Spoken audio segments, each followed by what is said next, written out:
The final bell echoed through the empty hallways, but something strange was happening in the parking lot. Bus 13 had returned, faded, broken down, and long forgotten.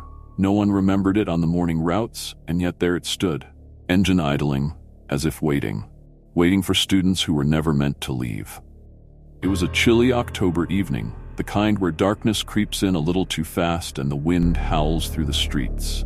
Clara, Jake, and Sophie were the last ones left at school, waiting for their parents.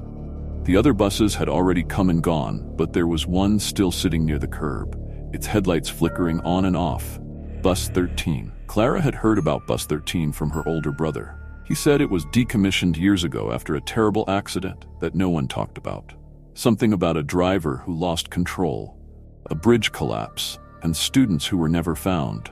But why was it here now, its engine rumbling softly like it had somewhere to be? "Looks like our ride's here," Jake joked, nudging Sophie. "That's not funny," Sophie muttered, pulling her jacket tighter against the cold. She couldn't shake the feeling that something was wrong. The bus door creaked open, but there was no driver in sight. "Come on, let's check it out," Jake grinned, always the first to rush into trouble. Clara hesitated, her instincts screaming to stay away, but she followed as he climbed aboard. The inside of the bus was worse than they expected. Dust covered the seats, and the windows were caked with grime, letting in just enough moonlight to make out the shapes of rows and rows of empty benches. At first, it seemed like any old abandoned bus, but the further back they walked, the heavier the air felt. It was colder too, their breath fogging up in front of them despite the sealed windows. Jake plopped into a seat, kicking his feet up, but Sophie stayed near the front. "This place gives me the creeps," she whispered, glancing nervously around. Clara had wandered toward the back, where the seats were ripped and stained. She paused, noticing something odd. Scratches. Hundreds of deep scratches carved into the metal of the seatbacks. Some of them looked recent. "Jake, Sophie, come look at this," she called. They approached slowly, and as the three of them stood there, staring at the scratches, the bus suddenly jolted. The engine roared to life, and the doors slammed shut behind them. "Who's driving this thing?" Jake yelled, rushing to the front, but the driver's seat was empty. The bus began moving, picking up speed as it tore out of the parking lot and onto the main road. Sophie screamed as she tried to open the doors, but they wouldn't budge. Clara clung to a pole, her heart racing. This couldn't be happening. Buses didn't drive themselves. The bus weaved through the streets, faster and faster, as if it had a destination in mind, a place far from town, far from any roads they knew. They tried the emergency exits, the windows, anything to get off, but nothing worked. The world outside grew darker, more unfamiliar, until they were surrounded by nothing but dense woods. The trees seemed to close in on them, branches scraping the sides of the bus like claws. "What is this?" Jake cried, his voice cracking with fear. Clara stared out the window. "I don't think it's taking us home." Suddenly, the bus swerved and screeched to a halt in front of an old, crumbling bridge. The bridge looked unstable, as if it hadn't been used in decades, but the bus didn't care. It lurched forward, the tires grinding against the brittle surface. "We have to get off," Sophie shrieked, pulling at the emergency hatch above. It wouldn't budge. The bus continued across the bridge, the sound of wood and metal groaning beneath it. Just as they reached the center, there was a deafening crack. The bridge collapsed. The bus plummeted into the chasm below, sinking into the icy river. The twist. Darkness swallowed them as the freezing water poured in. Clara felt herself slipping away, the screams of her friends fading into the cold. Then, silence. When Clara awoke, she was lying on the ground, soaked and trembling. Jake and Sophie were beside her, coughing and sputtering. They were on the riverbank, somehow pulled from the wreckage. The bus was gone, as if it had never been there. They staggered back to town in a daze. But no one believed them. Bus 13 hadn't existed in years, the town officials said. The bridge they described had collapsed long ago. It was all in their heads, they were told, just a prank gone too far. But Clara knew the truth. Every night after that, she heard the sound of a bus engine idling outside her window, waiting for her. Weeks passed, and the stories faded, but Clara could never forget the feeling of being trapped on that haunted bus. One evening, as she sat alone in her room, the distant rumble of an engine reached her ears. She froze, heart pounding, and cautiously looked out her window. Bus 13 was there, headlights glaring like eyes in the darkness. The door creaked open, and though no one was inside, Clara knew it was waiting for her. She would never escape, and neither will you. They say if you're still waiting at the bus stop after dark, you'll see it. A battered old-school bus that doesn't belong to any district. You'll hear it before you see it, the engine coughing like it's gasping for life. But here's the thing. Once you get on, you never come back. It was a chilly October evening, and 12-year-old Jake had missed his regular bus home. He sat alone at the bus stop, the orange glow of the setting sun fading into a deep, unsettling dusk. His phone was dead, and his parents wouldn't be home for hours. The streets were empty, except for a stray breeze that ruffled the fallen leaves. Then he heard it. At first, it was faint, the distant rumble of an engine. He thought he imagined it, but soon the noise grew louder, closer. Jake squinted into the dimming street. Coming up the hill was a bus, but something about it wasn't right.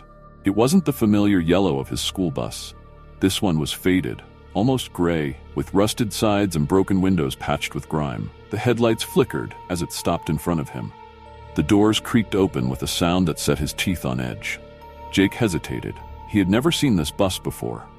But then again, it was getting late, and walking home wasn't an option. So, he climbed aboard. Inside, the bus was eerily quiet. The air smelled musty, like damp wood and mildew. Jake looked around, expecting to see other kids, but every seat was empty. Not even a driver was visible through the cracked rearview mirror. Yet, the bus started moving the moment he sat down. As the bus rumbled down the road, Jake tried to shake off the unease creeping over him. Maybe this was some old backup bus, sent because he missed his regular one. But when he glanced out the window, something was off. They weren't following any familiar route. The streets outside were dimly lit, houses abandoned, trees twisted like gnarled hands reaching into the sky. "Where are we going?" Jake called out, but there was no response. The old bus rattled down narrow, winding roads he had never seen before, taking sharp turns that made his stomach churn. Each time he tried to stand up, the bus would lurch violently, forcing him back into his seat. He noticed something then.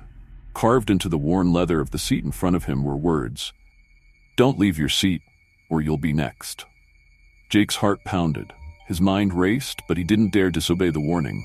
He glanced back toward the front, trying to catch sight of the driver. But instead, his eyes met something worse. In the fogged-up rearview mirror, he saw faces. At first, the faces were hazy, distorted by the grime on the mirror, but they became clearer, and Jake realized they weren't faces of the living. Pale, hollow-eyed children stared at him through the reflection. Their lips didn't move, but somehow Jake could hear their voices, soft whispers echoing in his mind. "Help us. We're trapped. He won't let us leave." Jake whipped his head around, scanning the empty bus. The seats were still vacant, but the whispers grew louder, more frantic. Suddenly, the bus screeched to a halt. The doors hissed open, and a figure appeared at the top of the steps. It wasn't a driver, at least not any kind Jake had ever seen. The man was gaunt, his skin gray as ash, his eyes sunken into his skull. His uniform, though tattered, looked like that of a bus driver from decades ago. Without a word, the driver began to walk down the aisle, each step deliberate, echoing ominously in the silence. Jake's breathing quickened. The driver stopped at the first row, looking at the empty seat as if someone were sitting there, nodding slowly. Then he moved on to the next seat, and the next, doing the same eerie ritual. As the driver moved closer, Jake caught glimpses of the children again. This time, he saw them seated in the rows behind him, faces pale and blank. He realized then, they weren't just reflections. They had ridden this bus before him. They had taken the same doomed ride. The driver stopped at Jake's row. His hollow eyes locked on Jake. For a moment, the bus seemed to hold its breath. "Ticket?" the driver rasped, his voice a guttural whisper. I don't have a ticket," Jake stammered, pressing himself back into his seat. The driver stared at him for a long moment, then leaned down so close that Jake could smell the decay on his breath. "Then you'll have to stay." Before Jake could react, the lights inside the bus flickered and went out completely. The whispers of the ghostly children swirled around him, louder now, desperate. "Don't stay. Get off the bus. Run." The bus jerked forward, speeding faster and faster down the dark road. Jake could feel the pull of something sinister, something hungry, trying to keep him there. He scrambled out of his seat, ignoring the carving's warning. The bus shuddered, its windows rattling violently as if protesting his movement. The driver lunged at him, but Jake ducked just in time, sprinting down the aisle toward the doors. His fingers fumbled with the emergency exit lever. The door groaned open, and without thinking, Jake leaped into the night. Jake tumbled onto the road, the impact knocking the wind out of him. He gasped for breath, scrambling to his feet as the bus roared away, vanishing into the fog. He stood there, panting, heart racing, as the whispers faded into the distance. He was back in his neighborhood now, standing under the same bus stop sign. It was as if the entire ride had never happened. Except, when Jake looked down at his hand, he found something cold clutched in his fist, a faded, crumpled bus ticket, stamped with the words, "One-way trip." Jake stared at the ticket, his mind reeling.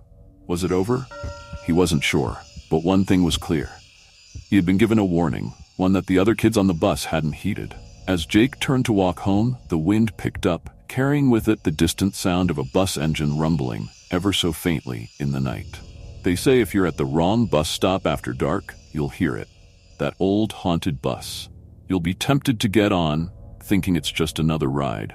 But remember, not everyone who boards makes it back. The next time you see a bus you don't recognize, you might want to wait for the next one. Because the last ride could be your last.